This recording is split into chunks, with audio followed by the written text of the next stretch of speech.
श्री सूर्य नारायणाय नमः। साथियों, आज हम दर्शन करेंगे कोणार्क के सूर्य मंदिर के।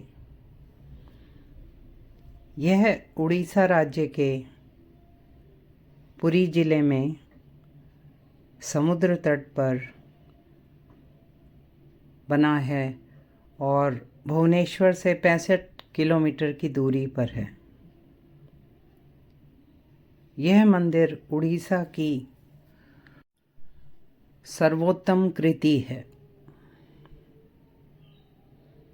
मंदिर 13वीं शताब्दी में बना और स्थानीय लोग इसे विरंची नारायण कहते हैं। मंदिर पूर्वी गंग वंश के राजा नरसिंह देव प्रथम ने बनवाया।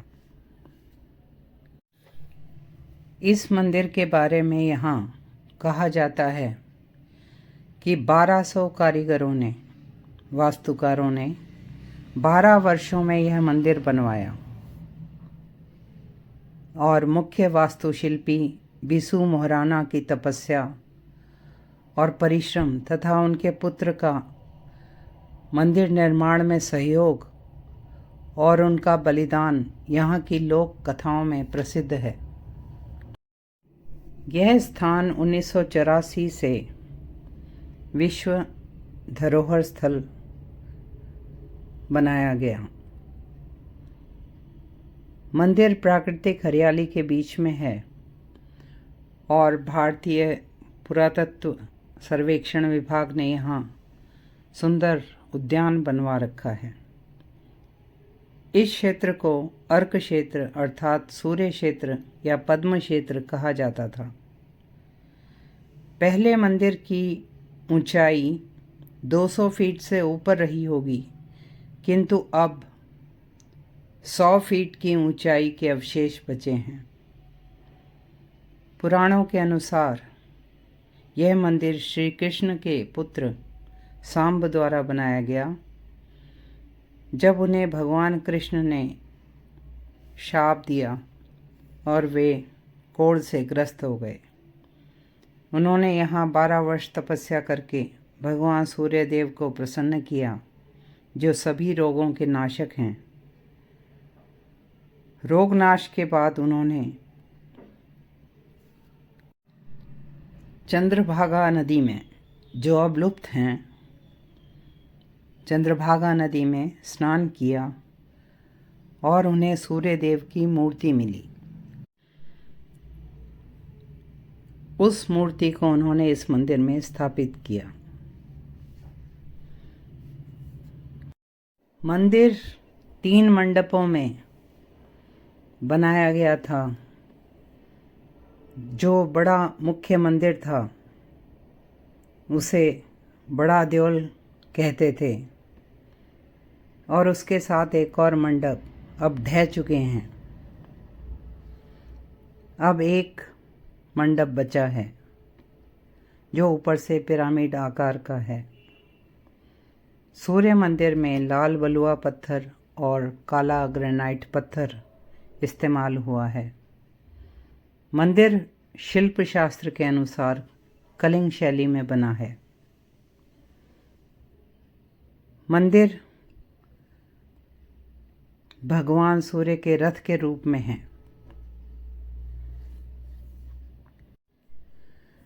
मंदिर के प्रवेश पर उगते सूर्य की किरणें पड़ती थी। पत्थरों पर उत्कृष्ट नक्काशी है। मंदिर के क्षतिग्रस्त होने के विषय में अनेक विचार हैं, अनेक थ्योरीज हैं, जिसमें कुछ विद्वान कहते हैं कि वास्तु दोष के कारण यह मंदिर टूटा होगा। कुछ कहते हैं मुख्य चुंबकीय पत्थर हटाने से मंदिर टूटा। कुछ लोगों का विचार है कि काला पहाड़ ने अन्य मंदिरों की तरह यहाँ भी आक्रमण करके मंदिर को क्षति पहुँचाई।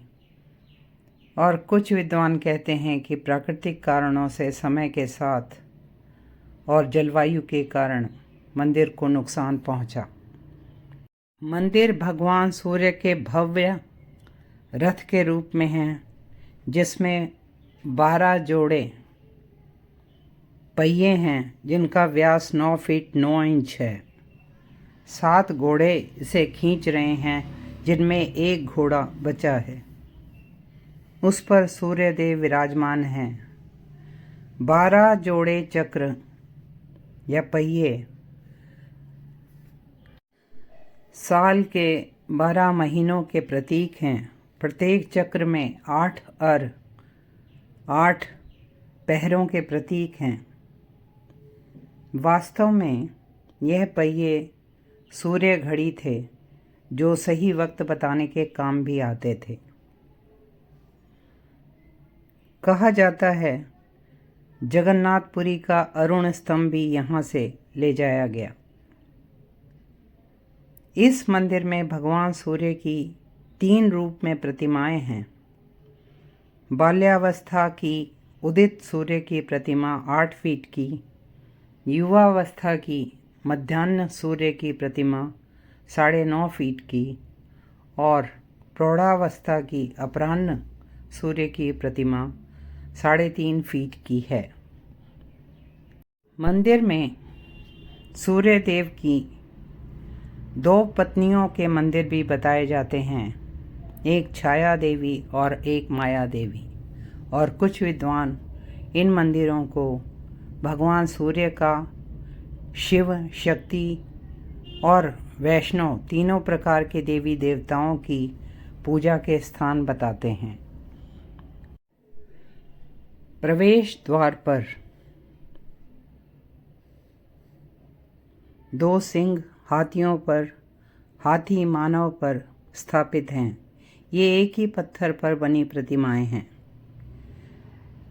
प्रवेश द्वार पर नट मंदिर है, जहाँ नर्तकियाँ सूर्य देव को नृत्य अर्पण कर रही हैं। पूरे मंदिर में फूल, बेल और ज्योमेट्रिकल डिज़ाइंस की उत्कृष्ट नक्काशी है और उड़िया शिल्पकला का वैभव है।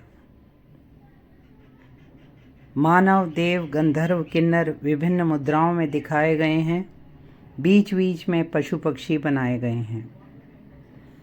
अनेकों हाथी, मेलों के दृश्य, पूरा उस समय का सामाजिक जीवन दीवारों पर उकेर दिया गया है। कहीं वादक तो कहीं शिकार के दृश्य, कहीं दरबार की छवि। इस मंदिर की कुछ मुख्य शिल्प कलाकृतियों के हिस्से ASI के सूर्य मंदिर संग्रहालय में हैं। मंदिर दिन भर में सूर्य देव की भव्य यात्रा दिखा रहा है। मंदिर के दक्षिणी भाग पर बने 2 घोड़े उड़ीसा सरकार के राज चिन्ह में हैं। मंदिर का भारतीय सांस्कृतिक विरासत में महत्व दिखाने के लिए 10 रुपये के नोट के पीछे कोणार्क सूर्य मंदिर दिखाया गया है। इस स्थान पर हर वर्ष फरवरी के महीने चंद्रभागा मेला होता है। साथियों, ऐसी दिव्य जानकारी पाने के लिए और मेरी तीर्थ यात्रा में जुड़ने के लिए please like, share and subscribe this channel. Shri Surya नारायणाय नमः।